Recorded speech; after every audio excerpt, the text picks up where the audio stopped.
Hello, everyone. Our guest today is Ronald Chan. Ronald Chan is the founder, chief investment officer, and portfolio manager of Chartwell Capital.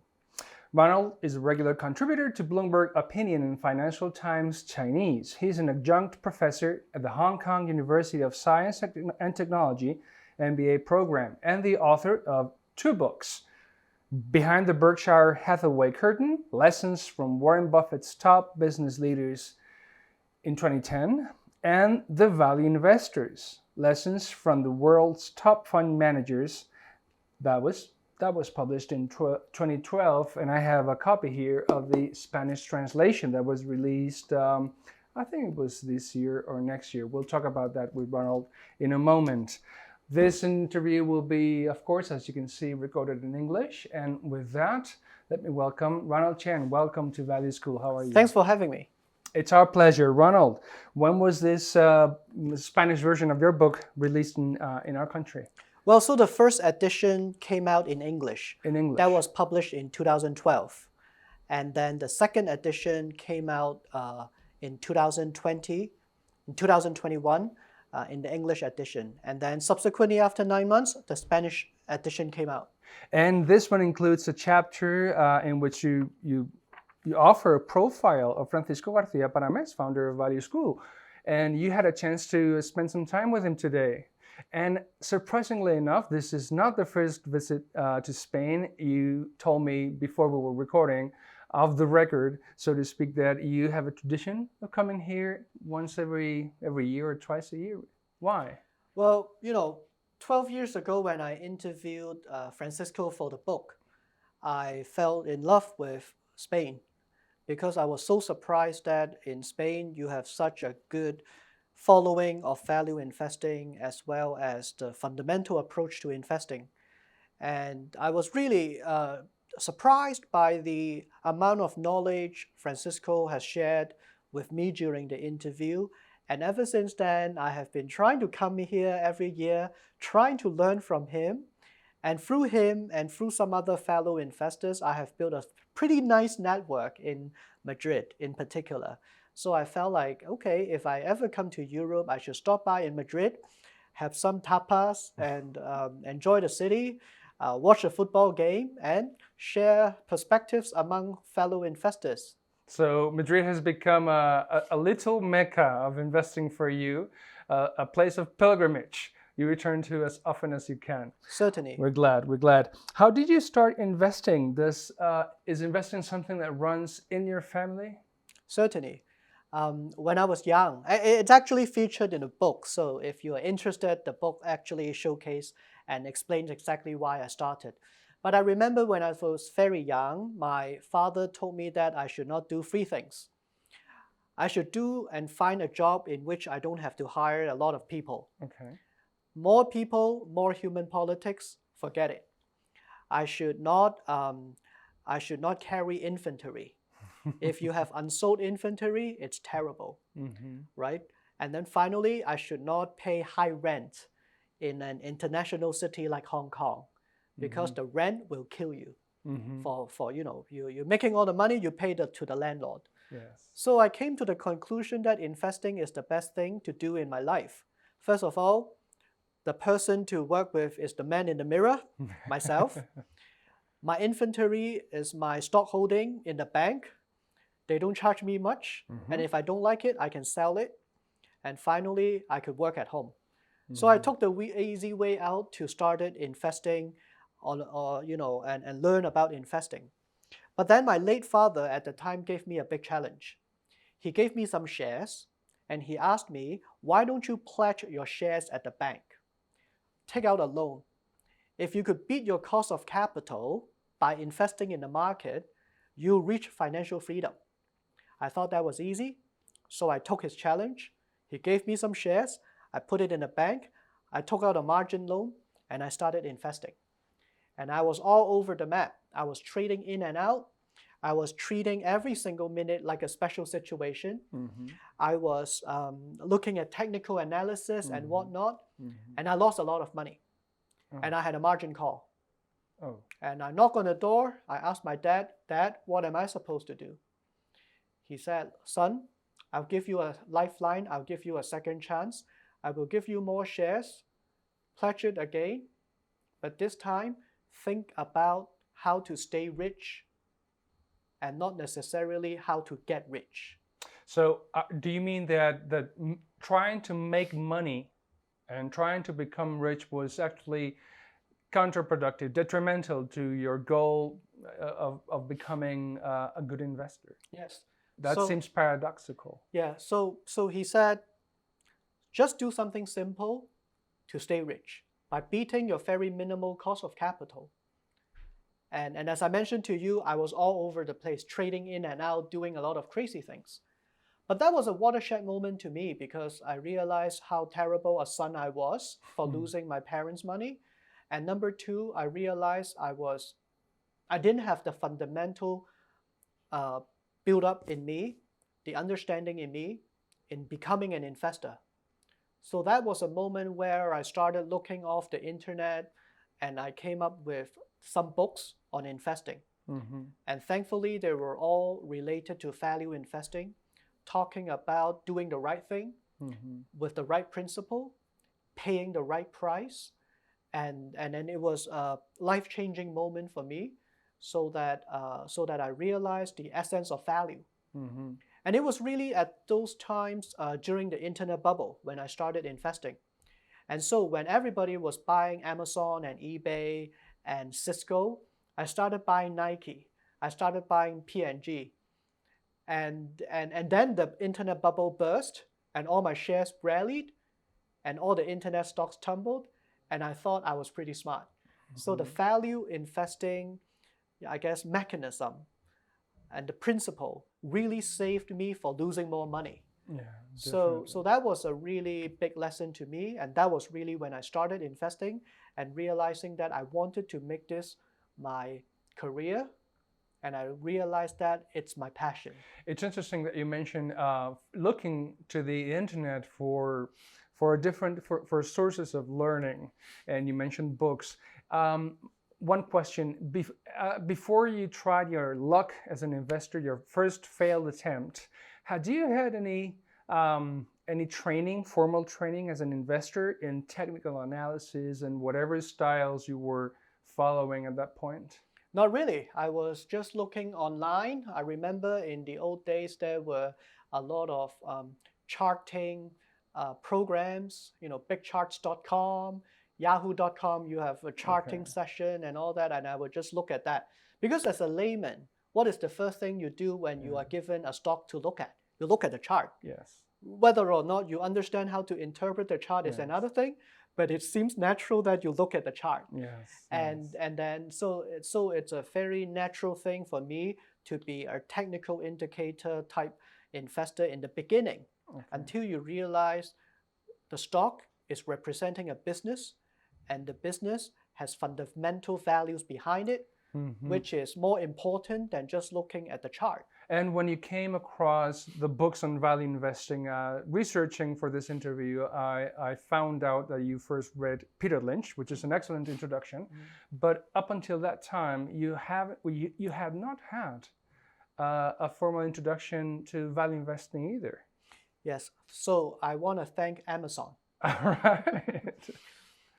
Because internet shopping was getting quite popular in the 90s. And thanks to Jeff Bezos, I found Amazon and I typed in investing. And then it came up with a list of books.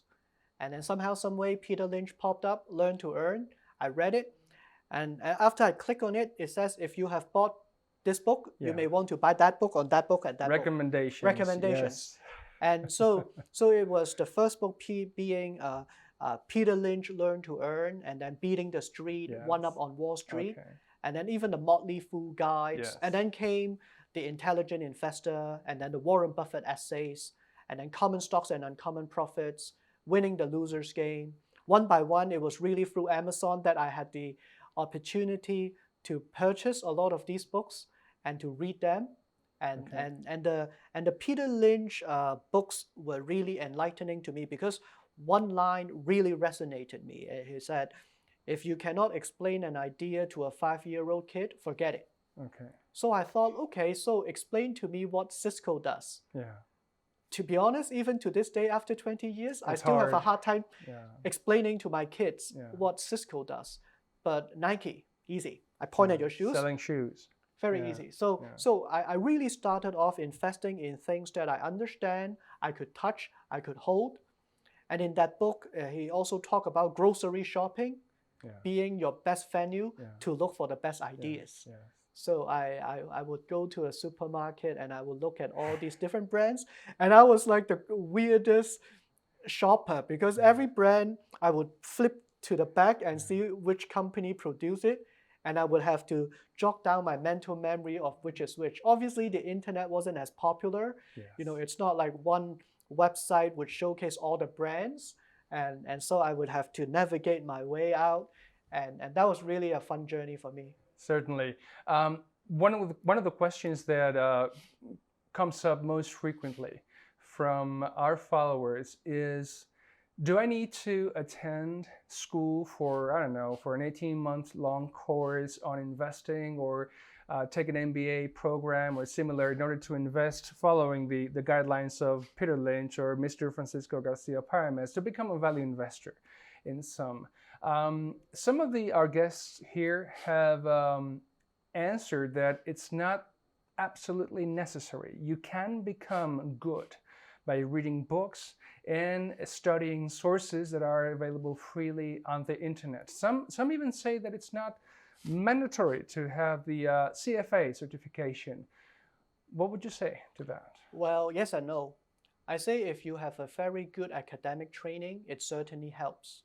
For example, at school, you study accounting, you study financial reporting analysis, you study financial statement analysis, and then in finance, you study corporate finance, risk and management, the CAPM and all that. Now, I'm not saying that all those are unimportant, but they give you a very good, I guess, classical approach to investing. Okay. Because there are only so many ways to skin a cat.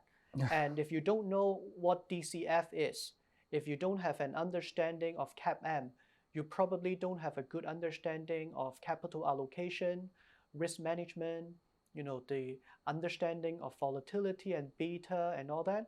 And so when you construct your personal portfolio, you are omitting a lot of risk that you are unaware of. So that could be a big negative, or that could be a big drawback for individual investors without those type of academic training. But if you have them, I think it will give you a more clear head when you build your portfolio. If you are just a one stock picker, then obviously nothing matters. But if you want to build an all-weathered portfolio, if not a portfolio that is of institutional, professional grade, then you definitely have to be aware of all these little things that exist in the real world. At the beginning of our conversation, you mentioned that striving to make money and to become rich was detrimental to your purpose. And reading about you, I found that at some point in your life, the concept of stewardship made a tremendous difference in the way you approach investing, and not only that, in the way you manage your business. Why is that? Why is that? There was a moment in my career where I said to myself, I don't want to look back in my life and in front of the computer doing analysis and click, click, click, I got rich. What am I going to write in my autobiography, right? I like the fantasies like Lord of the Rings, Harry Potter. Do you enjoy fantasy as a genre? I do. I think life is an adventure, and I want to fight my dragons. I want to have a comradeship of a pilgrimage, of an adventure, and I don't want to just sitting in front of the computer and click and write my investment diary, and that's my life. I don't want that. So I realized that there's a social calling for me as an asset allocator, as a fund manager, to do good and to also do well in whatever you do. And so over the past 5-7 years, especially ever since becoming a father, I felt that the essence of stewardship is becoming more important in the way I invest. It's not just about analyzing companies and predicting the future, but it's also rolling up your sleeve and create the future together with the companies that you invest in. And that matters more. So over the past 5-7 years in Asia, I have been really rolling up my sleeve, not just predicting the future and the business prospect, but to actually engage management, talk to them, instill the right business practice, nudge them a little bit to do good in the society. In the name of profit making, in the name of shareholder value, the world has gone to an extreme spectrum where, maybe we want to lower our cost to improve margin. Maybe we want to do a lot of things. And at the end of the day, businesses have no more soul. They don't have any more mission or vision. They're just a money-making machine. And I felt that if I could be a steward, if I could steer that change, maybe even if I can't change the world, I can feel like I make a difference in what I do. So that's kind of the calling that I have a few years ago, maybe more than a few years ago now, but that's kind of where I stand. In an interview, you mentioned that after meeting several of the managers at Berkshire Hathaway, you went home with the idea that in order to become a good investor, you have to become a good businessman first. And therefore, you then realize that Benjamin Graham may have been right all along when he said that investing is most intelligent when it's most businesslike. Could you explain that? In what way does a person who'd like to start investing over the long run, in one way does this person need to understand not just about investing, but also about running a business? So if I tell you, I compose a portfolio of 10 names, and in aggregate, I put them together and come up with the margin of my business, the return on equity of the aggregated business, the debt to equity ratio, and the forward PE of all that. That in itself is a business. So when you construct your portfolio, what you are ultimately thinking is not the return of your stock, but the return of the underlying business and what they're delivering to you in aggregate. So if you want to create that impression, you have to think like a businessman and you have to invest like a businessman so that you are participating in good deals, in great deals, so that your own calculated return on equity matches with your desired rate of return as well as your cost of capital. So that's kind of how you have to think like a businessman, and that is perhaps the essence of what investing is most intelligent when it is most businesslike, because in whatever portfolio you create, you are ultimately creating your own conglomerate. Mm-hmm.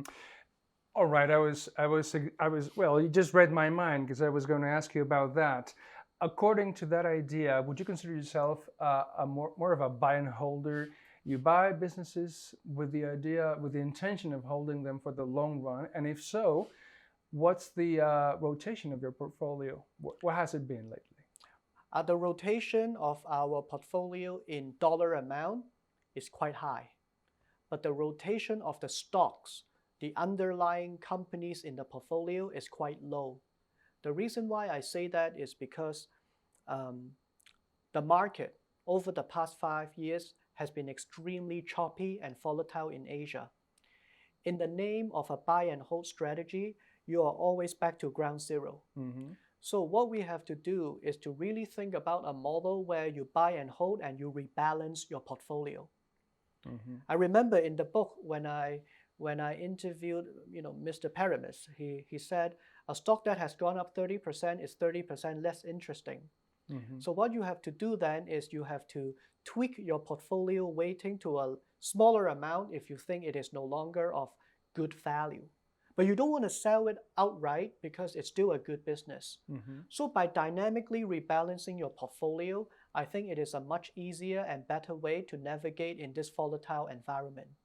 So I prescribe to a long-term buy and hold of the same company, but I do not prescribe a buy and hold and no trade policy. I do believe that you have to dynamically rebalance yourself so that you could create extra alpha or extra return based on your understanding of the market sentiment, business fundamentals, catalysts applying to each single company, and finally, how you are navigating risk and how you are expecting the long-term return for your own self. Mhm. When you explained your understanding of the notion of stewardship, you mentioned your willingness to encourage better business practices in some of the companies you were researching. You used the word nudging.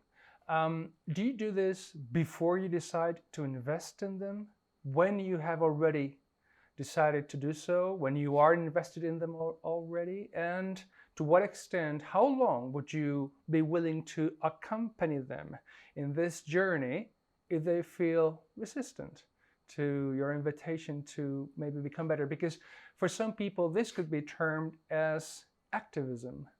It is indeed activism to a large extent, but I think the very word activism could have a very negative impression in Asia in particular. So I would always call myself a friendly activist or a friendly shareholder, if not a friendly engagement approach in what we do. Now, I'm looking for goodness. I'm looking for people who believe in what we do. I'm looking for people who understand what we do. We are not trying to nudge or we are not trying to look for a company who shows resistance.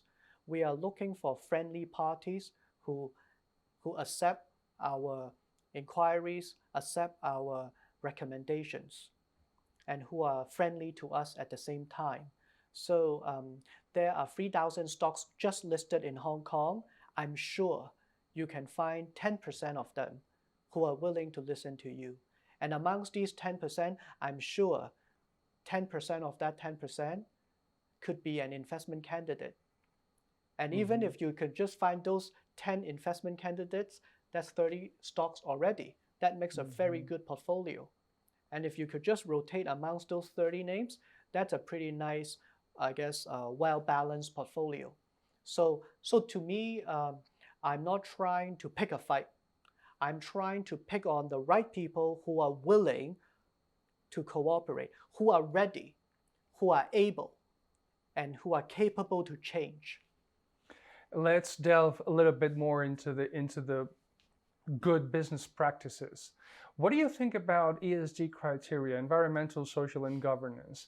Some value investors in Spain have said on the record that they differ very little from traditional plain old good business practices. They would not invest in businesses that do not already adhere to these criteria.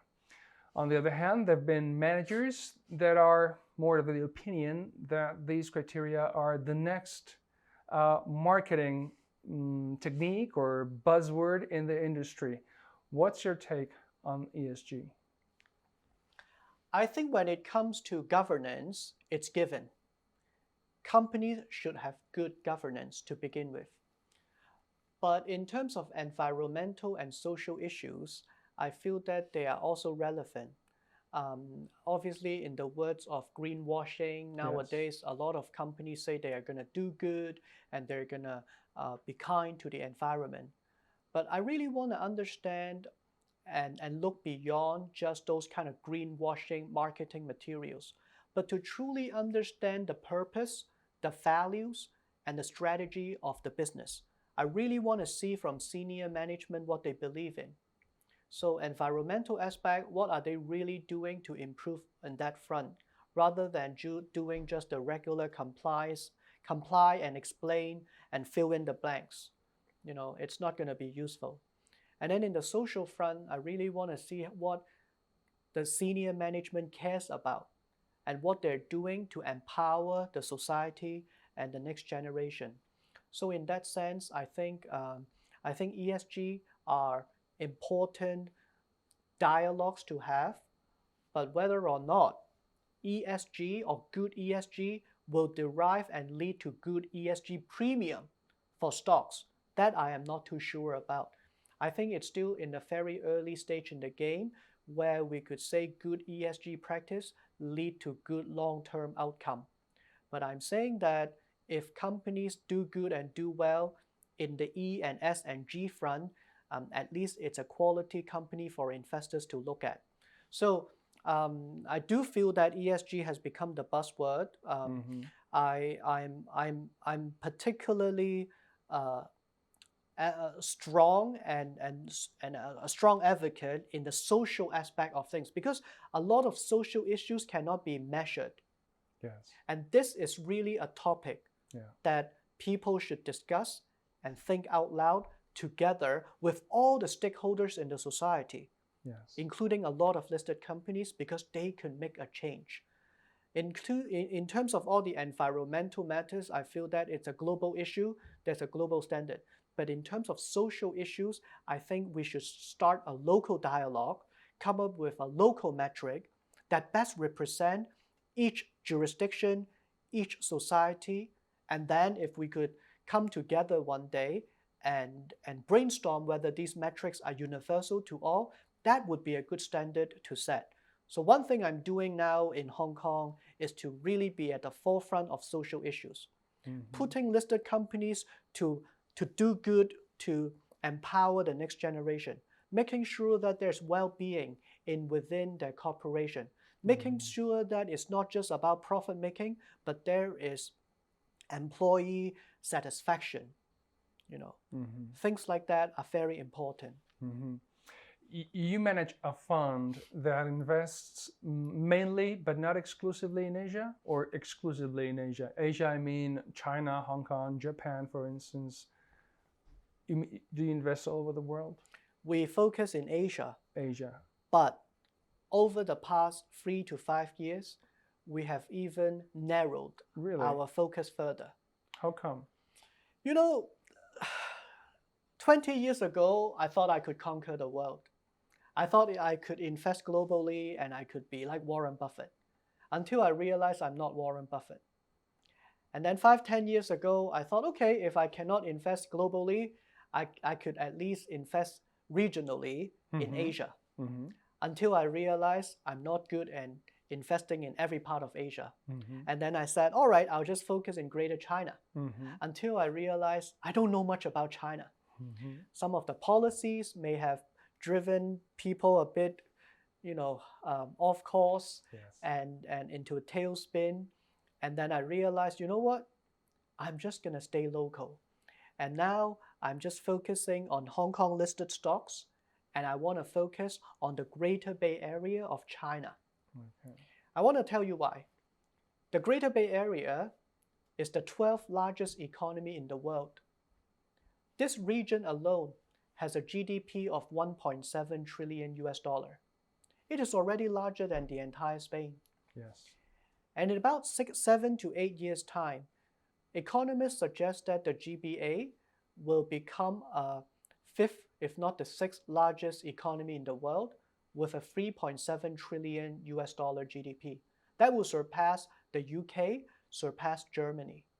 If this is in fact true, why do I want to go anywhere else in the world when a lot of places have uncertainty, no growth or low growth? And I stay within my region, I speak the same dialect within the region, and I could profit from it. So I have learned to let go of my ego, let go of things that I thought I could do, and just focus and get back to what I could do best locally or regionally. So that's where I focus in now. Okay, so you're bullish on China, or that part of China at least. I like to borrow a phrase by Jim Cramer. He said there's always a bull market somewhere. Okay. I'm not particularly bullish on China, but I think there are pockets of opportunities in China or in Hong Kong that are of great value. I always say risk is about the quality of an asset. Volatility is the characteristic of that asset. And return boils down to your entry price of that asset. So all I focus on is to look for quality companies that are of high risk to you, but of low risk to me. And then I'm going to understand the volatility characteristic of this asset and make sure that I buy low and sell high by understanding how volatility could drive my return.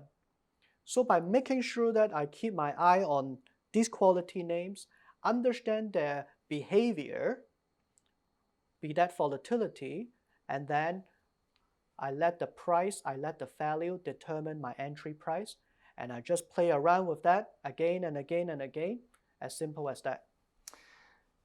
But you've also stated in an interview that investing in China is 2 steps forward and 1 step back. So it has its difficulties. Can you explain? Well, 2 steps forward, 1 step back is like dancing. I guess we are all dancing with the market one way or the other. You have to understand in a dance, whether in music, whether you are in classical music, whether you're in jazz, you have the tempo, you have the tempo of the music, you have the rhythm of the music. You know, the tempo and the rhythm, you gotta know how to understand. So if a country could only go forward without going backward, a country with only growth without recession, that is not a dance. That is a one-man running. China is not running. China is dancing. It's dancing forward, but from time to time, it gives back a little. So if you kind of look into the dynamic of China, China is all about growth, but at the same time, it wants growth at a measured pace. It wants valuation at a measured and fair amount of fundamental justification. So if you see that if China could rally 50%, 60% in a year or two, you are quite certain that the following year, government officials may come out to press the economy a little bit, to regulate the economy a little bit. Until things narrow down, until the stock prices come back down to a more sensible price, it will let go and let you run again. So you may say that the government is somewhat regulating or dictating the flow of the economy, but at the same time, it doesn't want to overheat the economy. So all in all, 2 steps forward, 1 step back, all in all is still a positive movement forward. So in that sense, I am actually more comfortable with such a volatile yet positive trajectory of the future. You know, as a value investor, you know what we are scared the most? We are most scared of a stock that goes up like that, because you don't see any retraction, you don't see any correction, and you are worried. Value investors always knows when to buy low.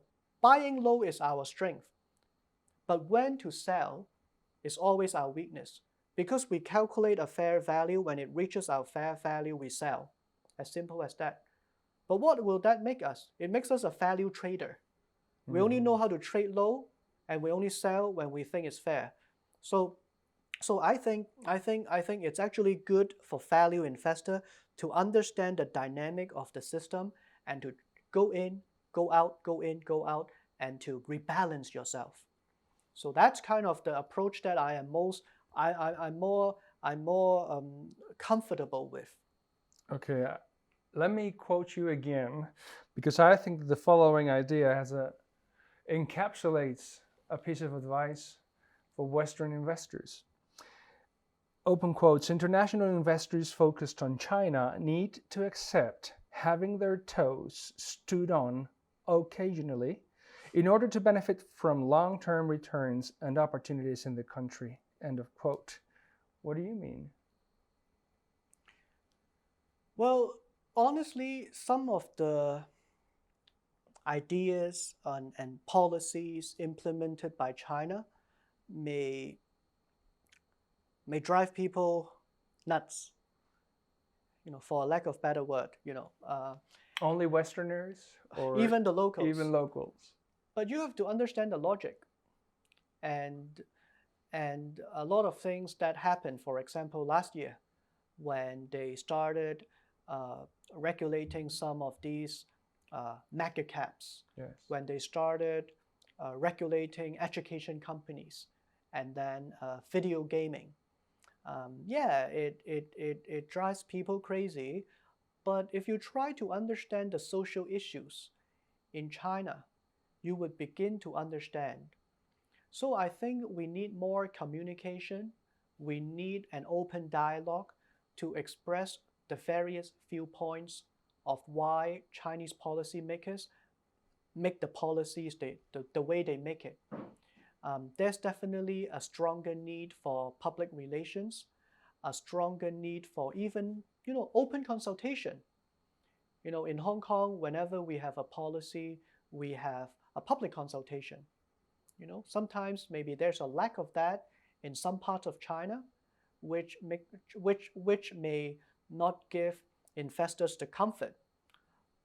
And so I think stock exchanges and regulators could actually step up to actually help China to improve that type of narrative and policy direction through various types of consultation openly. And Hong Kong could be a perfect window to do just that. Well, Ronald Chan, thank you for your visit. It was very pleasurable talking to you. Thank you so much. And thank you all for watching. Till next time.